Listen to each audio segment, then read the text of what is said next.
વડોદરા શહેરમાં ડમ્પર ચાલકો બેફામ બન્યા છે અને ખિસકોલી સર્કલ પાસે ડમ્પર ચાલકે એક અકસ્માત કર્યો।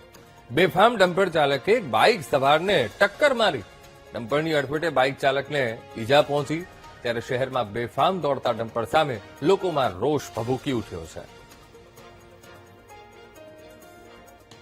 વડોદરાના ખિસકોલી સર્કલ પાસેનો આ બનાવ છે અને શહેરમાં બેફામ આ બમ્પરો દોડે છે અને નિર્દોષ લોકોને ટાર્ગેટ કરતા હોય તેવા દ્રશ્યો એ સર્જાયા। વડોદરાના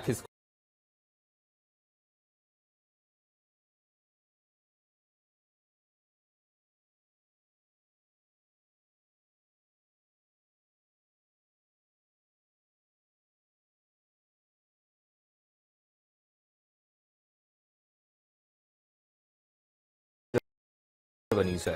સંવેદનશીલ વિસ્તારમાં પોલીસનો ચુસ્ત બંદોબસ્ત અને વ્રજવાહન બોમ્બ સ્ક્વોડ ડોગ સ્ક્વોડની ટીમ તૈનાત રહેશે।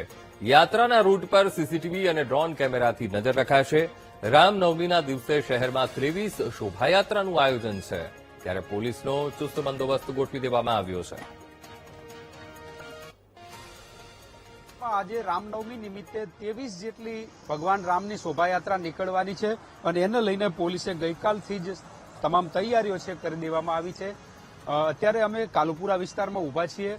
અહીંયા પણ આપ જોઈ રહ્યા છો કે જ્યાંથી આ યાત્રા નીકળવાની છે ત્યાં પોલીસે અત્યારથી જ બંદોબસ્ત ગોઠવી દીધો છે। પોલીસના ઉચ્ચ અધિકારીઓ રાઉન્ડ ધી ક્લોક અહીંયા જે પહેરો છે કરી રહ્યા છે। અત્યારે હાલ આ વિસ્તારની અંદર કાલુપુરા સેન્સિટિવ વિસ્તાર છે અને એના કારણે જે લઘુમતી વિસ્તારના જે મોહલ્લા છે ત્યાં પતરા લગાવી અને બેરિકેટિંગ કરી દેવામાં આવ્યું છે। કોઈપણ પ્રકારનું સંઘર્ષ ન થાય, ઘર્ષણ ન થાય એના માટે થઈને આ વ્યવસ્થા ગોઠવી દેવામાં આવી છે। શહેરના મોટાભાગના વિસ્તારમાં જ્યાં સંવેદનશીલ વિસ્તારો છે ત્યાં આવી જ રીતે પોલીસ દ્વારા બંદોબસ્ત ગોઠવવામાં આવ્યો છે। મોહલ્લામાંથી આવતા જતા જે રસ્તા છે ત્યાં પતરા મારી દઈ અને બેરિકેટિંગ કરી દેવામાં આવ્યું છે। આજે બપોર પછી આ તમામ યાત્રાઓ નીકળવાની છે અને એને લઈને વડોદરા શહેર પોલીસ સતર્ક બની છે। કાયદો અને વ્યવસ્થા જળવાઈ રહે એના માટે વડોદરા શહેર પોલીસનો તમામ ફોર્સ છે અત્યારે કામે લગાડી દેવામાં આવ્યો છે।